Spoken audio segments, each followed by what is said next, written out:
What's up, Florida gang? Welcome back to another episode, another podcast. Today we're going to talk about the risers and fallers right here after the All-Star break. The biggest really push in the league last year was honestly crazy. Even the season before, we've seen most of the time one of the most competitive teams, if not a finals team, make their biggest push right after the All-Star break and really kind of emerge as a competing team.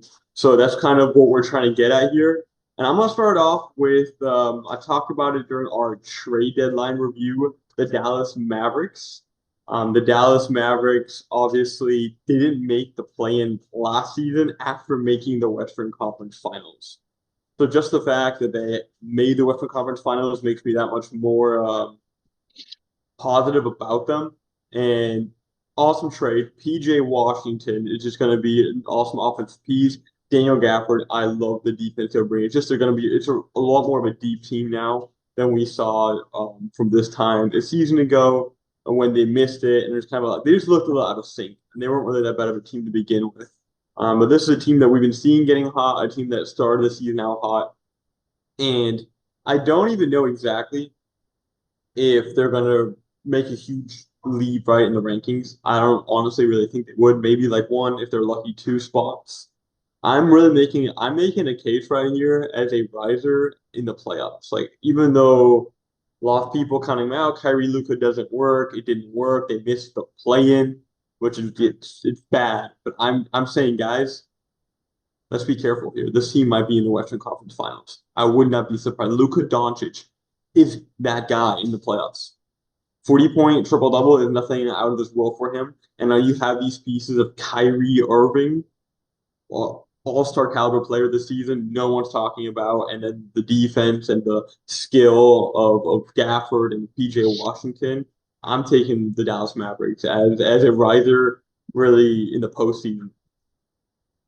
I Yeah, agree. a kind of worst case scenario for a lot of these top teams, like the Thunder, or not the Mavs, the Timberwolves and the Clippers is I guess you could throw the Nuggets in there too, but they're kind of falling right now. But I think it's the Dallas Mavericks not getting up to that fifth seed, you know? The last player you want to play in the playoffs is Luka Doncic, besides like maybe LeBron or whatever. Because I Jokic. mean, we saw him against the Clippers early on in his career when it was just him, and he took them to 7 games all by himself. And you know, you could throw all the defense you want him. He's just kind of unstoppable in those playoffs. And then like the Daniel Gafford and PJ Washington team, they had players like them, but they just have more players like them now. And that's what makes them so dangerous, is that they just have like before I didn't think their depth was good enough to win a playoff series in general. Um, but you know, they just have good players everywhere. And they still have Dante Exum coming back, and he's been great this year. I just I think that, you know, like you said, they're probably not going to climb too far, just because no other team really above them has shown any signs of falling too far. Um, but I think they could make a dangerous push in those playoffs for sure.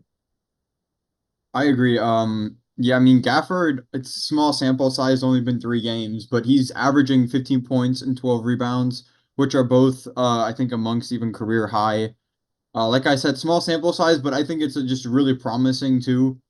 He's getting 2.3 blocks, so he's there on defense. Derek Lively, I think, has played just 1 game with him so far. He even had Derek Lively had 4 blocks in that game too. I think that center duo is going to be really good, especially come playoff time too. Both are, I think, exactly what the Mavericks need at center is just a paint lob threat kind of who plays defense, and they both do that perfectly. PJ Washington, like we said, can I think be a really good X factor for them too in a playoff series, kind of like a Tim Hardaway.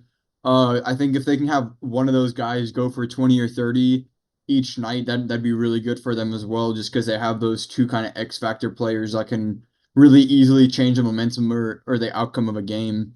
So I think this helps their depth a lot, and I think this really solidifies them a lot as well, especially with Gafford at center. Lively's been great. He's been injured, and he's still young.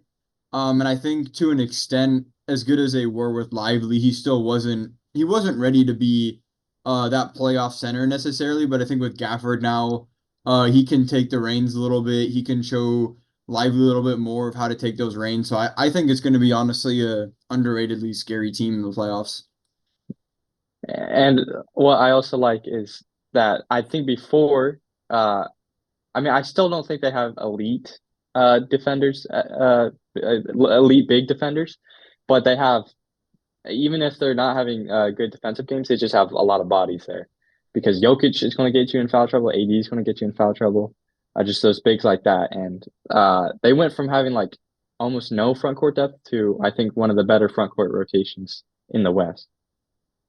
100%. I mean, I think Gafford is low-key one of the most underrated, if not the most underrated big in the league. Yeah. As far as being able to even guard or if he gets switched onto a guard position, you're not necessarily panicking, right? Or onto a mobile forward. It's less of a panic than other bigs in the league, and he's just been amazing getting steals, blocks, and just doing a good job being a defender. And Mhm. sneakily, but even before this trade, the Dallas Mavericks have the top 10 defense in the league. So this is a team that I'm excited for to watch. And even if you another factor here with the Kyrie Irving trade, this is not a recent trade, but take you back a few seasons ago, Dallas Mavericks against the Utah Jazz. Luka Doncic is out for the first 3 games, and the Mavs are able to stick in the series with Jalen Brunson. They don't have Brunson, but they have Kyrie Irving, who's probably better than Jalen Brunson, as good as Jalen Brunson is this season. And like Kyrie Irving he's still in his prime. So I would, like Kyrie Irving, I would take him up there with just about any other guard in the league right now. If Luka Doncic goes down and you have this deep team now, you don't have a Kristaps, you have a Daniel Gafford, you have a PJ Washington. So this is just a group that I'm excited for and that can even withstand losing Luka Doncic, who's God for them. Yeah. And so let's move on. Deacon, who is your riser? Well, I have one of the best upcoming rising stars in the league, Jalen Williams, as my primary riser. And it's for two reasons. So first reason is I saw this crazy stat is every year of his career, each month he improved his scoring average. Um, from his rookie year to the end of his rookie year, he went from like 9 up to 20. And like in terms of month progressing. And this year it's the same. And this most recent month, he's averaging 25 points per game.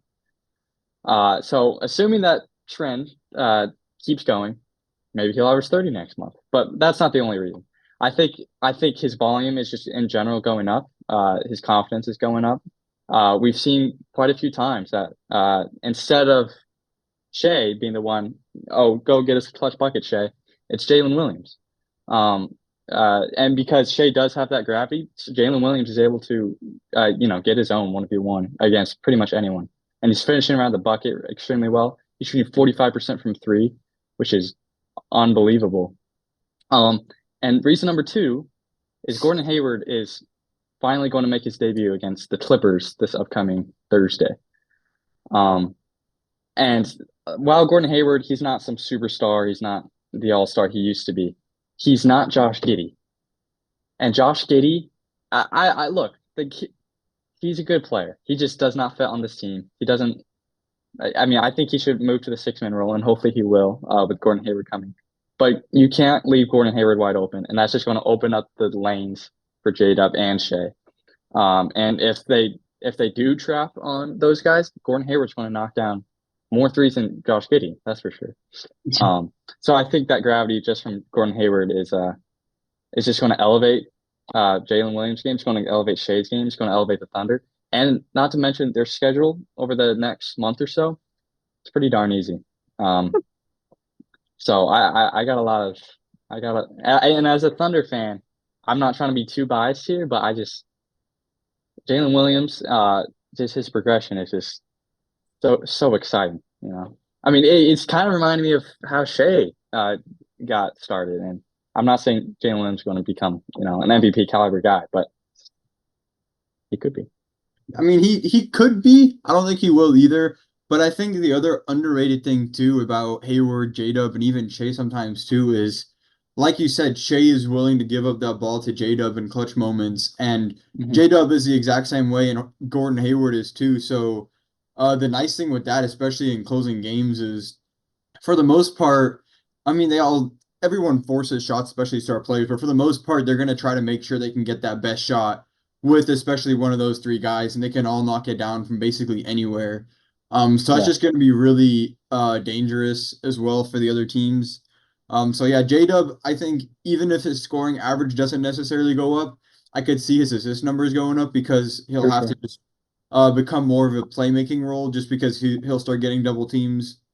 Um, who knows what other teams are going to do with Hayward now? Is are they going to focus more on Hayward over J-Dub, or based off how J-Dub's doing and Hayward coming back, is it going to be J-Dub over Hayward? But either way, I think they can all move the ball enough to get each of them the best shot. So I mean J-Dub's he's a really good, well-rounded player on both sides of the floor.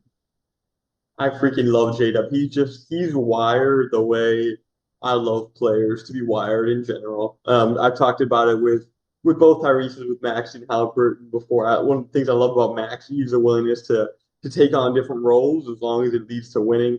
And Yeah, J-Dub, he's what I always talked about. He doesn't really care about him being the guy to score as long as the team's winning. He just wants to make winning plays, and he's now scoring more. I love to see it because Konchet, he's taken a little bit of a step down, or like a yeah, little bit of a digression, which is fine as a rookie. He's still playing great. And so J-Dub is just stepping up to the plate. And another factor is for Shea being the superstar he is, he's taking another kind of step in that superstar process. And Joel Embiid, we've actually kind of seen to take the same role yeah, this season, is to now further to not only rely on yourself as the elite scorer you are, but to now also give that same trust to your teammates and have that trust yeah, in them. JW himself has actually talked about how that's like Shea has really worked on that and gotten better at that, which has just been awesome for the team. And so with that, with Shea doing that, and like the obviously defensive attention he requires, JW has just got another chance to take that level. So I love it. I love it. I love him as a hmm, riser. I hope he keeps rising, and I'm excited for what they're going to do in the playoffs. All right, Marvin. So who is your riser? So my riser is the Hornets with their new additions, and I think especially Trey Mann is going to be one of those big factors on that team. Since the trade deadline, they've won three straight. Trey Mann has been one of the biggest factors, I think, to that, as well as obviously they got a bunch of other good guys as well. But Trey Mann in those three games averaged almost 14 points, which isn't outstanding, but he is shooting it at 46% from the regular field goal and the three-point field goal. So he's shooting efficiently. He's not becoming just trying to only score, with also getting 7 rebounds and 7 assists. 1.3 steals with only 2.3 turnovers. His stats are outstanding. The Hornets are on a 3-game win streak right now. I think Trey Mann, since LaMelo's out right now, is definitely a solid backup in the sense of when LaMelo's injured, like right now. Curious to see what will happen with this team if LaMelo comes back this season. And like when he plays, I'm curious to see how the dynamic works. But LaMelo's a good player. We know that too. So I think even with LaMelo coming back, I think the Hornets, I don't know if they'll even necessarily make the play-in picture. I think there is potential. Not super high chances, but I do see them rising in the rankings and just as a team overall uh, for the rest of the season. They've looked a lot nicer these last 3 games. I feel like then the whole rest of the season, I feel like they finally really have more of a connection, a chemistry, and I feel like they're playing more basketball than they were before. I feel like before it was kind of just like they had some guys on the court who were playing basketball, but that was kind of it. But I feel like now there's really more of a system and more of and I think the vets too help actually too with Seth Curry, Grant Williams. But I do think the Hornets, they've looked really nice, and I do see them going up in the rankings throughout the next 30 games of the season. yeah. They're about 10.5 games back from the playing picture, so I'd be stunned if they were able to make a push. But I don't even think making the play-in should be a priority right now. I don't think it Just is. I agree. just I feel like it's just refreshing I mean, I there was like a good 2 month period where I just refused to watch the Hornets because they were just so bad. They were. I mean, I watched Brandon Miller highlights because he was super fun to watch. But I just like they got NBA players on their team now. You know, Grant Williams, Seth Curry, Trey Mann. Trey Mann, one of the things that was not getting him minutes with OKC was that he couldn't do the other stuff. Like we knew he was a great scorer. Could he work in the system? Could he make the right reads? Could he play defense? And I mean, it's just a 3 game sample size so far, but he's doing that, you know. Mhm. Um, and I'm really happy that he was able to get the opportunity, you know, just because I mean, I just knew I think a lot of people knew that he had talent um and you know, you're never gonna learn to play the right way if you never play. And I think Trey Mann just needed more development. That's what the Hornets can provide. And Miles Bridges is shooting better now. Obviously, Brandon Miller has been on fire the past month or so. I don't know. I just really like what they're doing. Like their coach Steve Clifford said a couple weeks ago that they didn't have any talent. I think Oh, that's really changed now, you know. I mean, and you know, obviously Melo's out, but they just got players, you know, and I that's just good for Brandon Miller. That's good for Miles Bridges. That's good for all their young guys just to learn what it's like to play in the NBA, you know, instead of playing trash ball. Y'all, I think Trey Mann is like the new Terry Rozier for the Hornets. I think he could. I don't know. I think he'll probably come off the bench when LaMelo comes back as like a 6 man type role. But I think he could certainly, maybe not how good Rozier was playing this year, but I think he could fill that role to an extent. I agree. I mean, yeah, he's rebounding and he's passing really well. And he's defending solidly too. So I don't know. I really like what I'm seeing out of Trey. He looks great. I'm excited for the Hornets. I So, just stick the path, please. Please don't do something that you would normally do. yeah, like I think the last thing they need to do, like just stick with this core, you know. Mhm. Or just let it play out, you know. Don't go sign a Gordon Hayward in free agency and totally overpay them, you know. I mean, they're not going to sign Gordon Hayward, but like, you know, just pay your guys or keep your guys, use your draft picks. I think they got something good brewing. And Brandon Miller, I mean, you can make a case that I think for most people he's third in rookie of the year. You can make a case that he's past Chet. Um, just because he just off this past month or so, just because his scoring prowess is so amazing. Yeah, I think the Hornets, they just have to really stick to not even rebuild at this point anymore, but sticking with what they have in the sense of rebuilding that and just growing what they have. Except that you are where you are. So you have young guys now, you have basketball players. So just stick with what you have. They're all, for the most part, they're all still pretty young. So really just let them develop, let them learn how to play with each other. And I could see this in a few years with additions of a few guys, right? I could see them being a good team for sure. I just don't want to say contender yet because who knows what's going to happen with just throughout the league. But I could see them being a good playoff team in a few years if they just continue building what they have. And LaMelo has got to stay healthy now. Yeah, that's a big thing too. Yeah, absolutely. But I am definitely excited at where they are right now. And Trey Man is for you guys. I was never a Trey Man fan.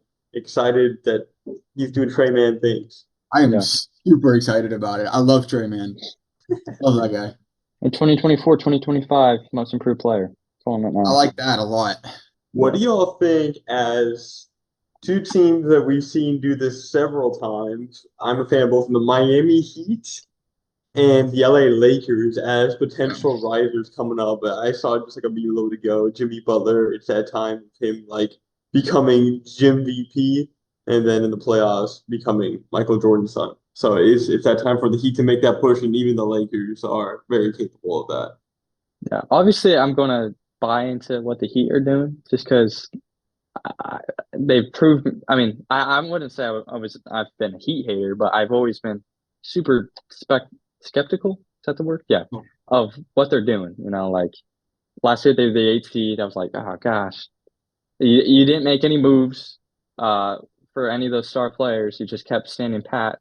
and then you lost out on all of them, and now you're the 8 seed. You're not going to go anywhere. They went to the finals without Tyler Hero. So, Yeah. and this year, they made a move for Terry Rozier. I don't know why I said this. It's a pretty big pickup. He just has to start playing good basketball. And I'm sure like the rest of the Heat roster, he will. They come playoff time, and we've seen he's a playoff killer. We saw it in those early Boston days. Absolutely. No, I'm so excited for Terry. I mean, give for one, we saw this before, where we saw that with James Harden this season, and I was one of the critics of it, especially when it started. I was like, well, I told you, and now they look great. They look great. They've got a great coach. They've got kind of a great system of guys and culture they're building, and we know that he have the same thing. And I also, like you just said, Terry Rozier is a playoff killer, and I think Yeah. he has the right mindset. He was stuck with the Hornets for a while, but I think with kind of Jimmy Butler and the rest of the team and just figuring out, I think there's a really good chance of them really start getting hot. Like during the regular season and the playoffs. Like they can get hot, I think, at any moment. I'm just waiting for it. And the Chiefs won the Super Bowl, so they're basically guaranteed to go back. So, Yep, That's true. That's true. yeah. that is true. That's In the how this script. Chiefs win Heat finals. But yeah, I mean they even the past few games, the schedule you can say hasn't been the hardest just because of injuries to some of these teams they played. Like the last two games they played, they beat the Sixers and Bucks. Sixers don't have Embiid, and the Bucks just suck right now. Doc Rivers was not the answer. Jimmy didn't play in either of those games though. Exactly. Jimmy didn't play in either of those games either. They only lost to four to the Celtics before that. Yeah, They only lost by eight to the Clippers a few games before that. So I think that rise is starting to build up a little bit, and Jimmy's back, or he's questionable still, but I think he'll be back. Terry Rozier, hopefully his knee is fine, so he can really start getting a groove with the yeah, Heat. But yeah, I mean, I think, like we said, we saw how the Heat made it last year. They did lose some of those key guys in Vincent and Struess, but they have Duncan Robinson. As of now, Hero's still healthy. Rozier, I think I mean, he's better than both of those players. He just got to really start getting integrated in the system. So I would not be yeah. surprised one bit if they Jaime really, Jaquez and Nikola Jovic are starting to round into form. yeah, Oh yeah. it's This looking, this team is just so much. This team missing their third best player in the finals last season, with him healthy now, is still just so much better than that finals team. Yeah, That's just I all. mean, That's just all I'm gonna say. so the Heat obviously. I mean, we're always going to take account into what we expect them to turn into the playoffs, but uh, how do y'all see them ranking amongst those top guys? Because the East is looking kind of wide open. Besides the Celtics right now, they mhm. could make a legit case to be right back in those conference finals. I mean, they have a Um, rivalry at this point with the Celtics, and just Yeah. meeting them in the Eastern Conference Finals year after year. It's like this unspoken, kind of unrealized rivalry tradition that's just been yeah, known. It's been happening more likely than not. I mean, the Cavs inexperience, Knicks dealing with injuries, Bucks. I don't know what the heck's going on there. Uh, I don't want to know what's going on there. it looks really primed for just another Heat miracle run, and I mean, we'll see if they could beat the Celtics again this time around. But Yeah. I'm not going to say they can't.